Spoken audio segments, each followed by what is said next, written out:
Halo, assalamualaikum warahmatullahi wabarakatuh. Kemarin baru saja Indonesia melakukan debut yang pertama di Piala Asia U23 dan Indonesia melawan Qatar sebagai tuan rumah, dan sayang sekali Indonesia kalah dengan skor 2-0. Namun kekalahan ini karena adanya faktor kecurangan yang dilakukan oleh tuan rumah Qatar melalui wasit yang memimpin pertandingan antara Indonesia melawan Qatar, yaitu Nasrullah Kadirov, yang mana wasit ini berasal dari Tajikistan. Banyak sekali kecurangan-kecurangan yang dilakukan, yaitu adalah salah satunya kartu merah yang diperoleh oleh pemain tim nasional Indonesia, yaitu Ivar Jenner, dan ada 2 gol dari Qatar, tuan rumah Qatar, yang mana 2 gol ini menurut saya seharusnya tidak terjadi, yaitu melalui penalti dan juga melalui tendangan bebas.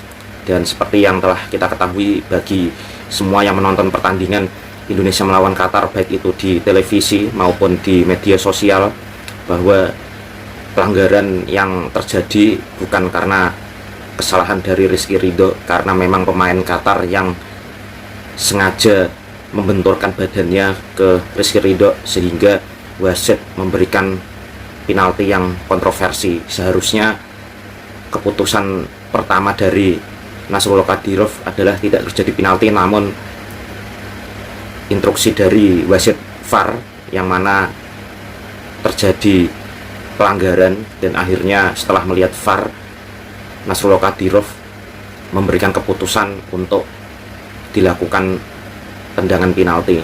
Nah, inilah yang menjadi penyebab pertama Indonesia tidak bisa memenangkan pertandingan pada pertandingan debutnya melawan Qatar. Dan yang kedua adalah gol dari tendangan bebas yang dilakukan oleh Qatar, dan ini terjadi di depan kotak penalti dari pertahanan Indonesia, yang mana pada saat itu terjadi perebutan bola antara Witan Sulaiman dan juga pemain Qatar, yang mana Witan berhasil merebut bola namun terbentur kaki dari wasit, dan seharusnya bukan tendangan bebas namun dilakukan jambol, yang mana itu adalah bola yang seharusnya diterima oleh Indonesia. Namun entah kenapa wasit memberikan keputusan tendangan bebas, dan apalagi memperbolehkan pemain bertahan Indonesia untuk membuat pagar betis hanya 2 orang, sehingga terjadilah gol dari jarak 30 meter. Nah, itulah 2 gol yang terjadi karena memang adanya intervensi dari wasit, dan di sini ada indikasi kecurangan, dan apalagi banyak pelanggaran-pelanggaran yang dilakukan oleh pemain Qatar terhadap pemain Indonesia. Namun wasit dari Tajikistan ini tidak memberikan respon yang tegas. Salah satunya adalah pelanggaran dari Qatar terhadap Marcelino Ferdinand, yang mana Marcelino Ferdinand merangsak dari sebelah kiri dan didorong oleh pemain Qatar, namun wasit tidak memberikan pelanggaran sama sekali. Dan selain itu ada pelanggaran yang dilakukan oleh pemain Qatar dari sektor kiri dan melanggar Witan yang merangsak dari sebelah kanan, dan pemain Qatar itu melakukan tackle dari belakang dengan 2 kaki yang seharusnya kartu merah. Padahal sebelumnya wasit Kadirov ini sudah mengeluarkan kartu merah, tapi entah kenapa dibatalkan dan diganti kartu kuning. Padahal bagi semua fans sepak bola yang sering nonton sepak bola, pelanggaran seperti itu, pelanggaran dari belakang dengan 2 kaki itu seharusnya diganjar kartu merah, apalagi peluang yang dimiliki oleh tim nasional Indonesia.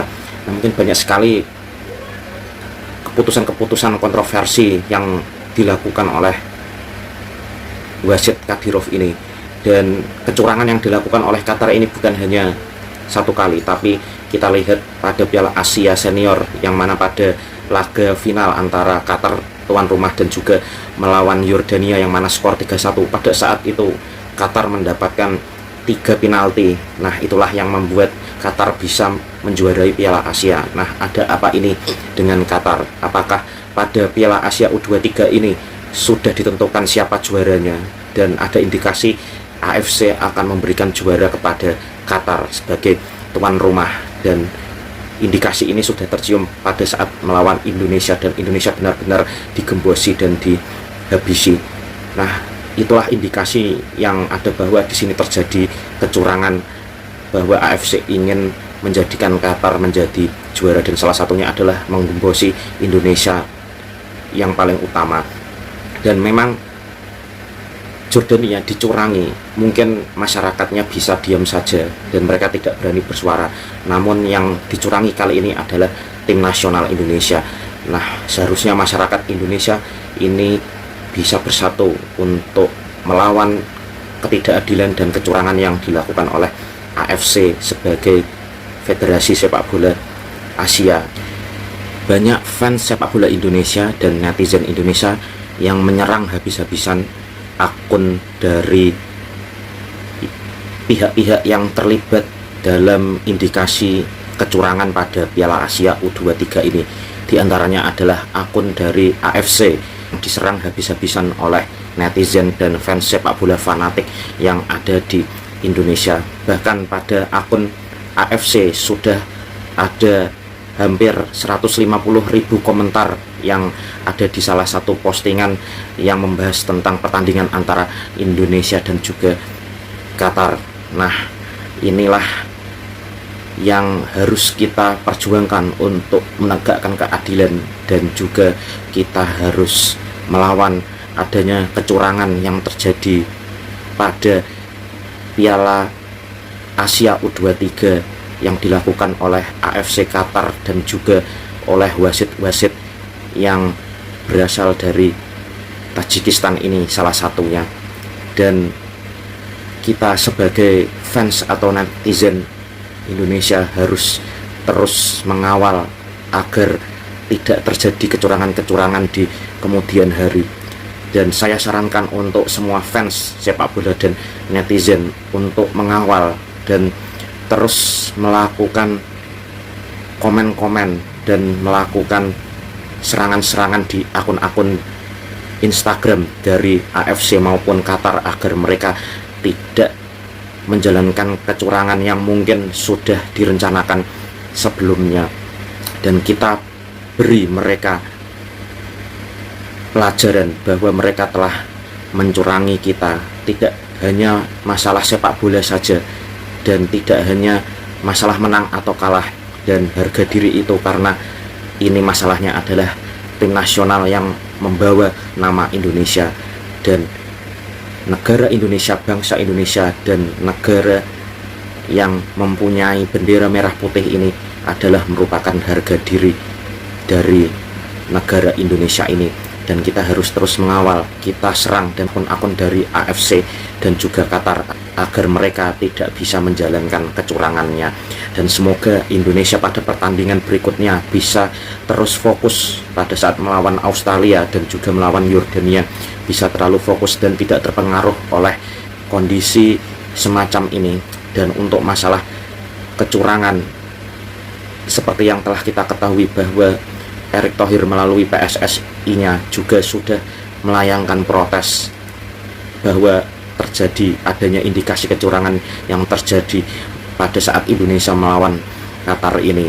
Dan tim nasional Indonesia pasti didukung oleh supporter, fans sepak bola dan netizen Indonesia yang pasti akan membantu perjuangan Indonesia melalui media sosial, dan juga ada yang langsung menonton di stadion.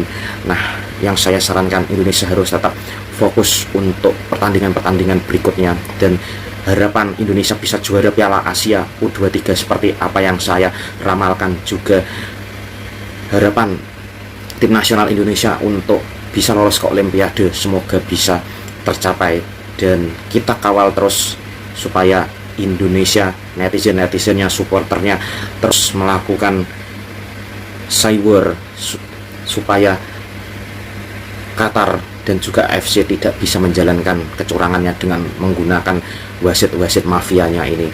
Oke, semoga pada kali ini Indonesia bisa berjalan sampai jauh di Piala Asia U23, karena ini adalah pertandingan debut dan ini merupakan momentum terbaik Indonesia untuk bisa menggondol Piala Asia U23 dan juga bisa lolos ke Olimpiade. Mungkin begitu saja dari saya, dan terus berjuang untuk melakukan serangan-serangan ke akun-akun yang dicurigai atau terdapat indikasi kecurangan, yaitu milik AFC dan juga milik Federasi Qatar, agar mereka kena mental dan tidak melakukan kecurangan kembali. Oke, saya pamit dulu. Wassalamualaikum warahmatullahi wabarakatuh.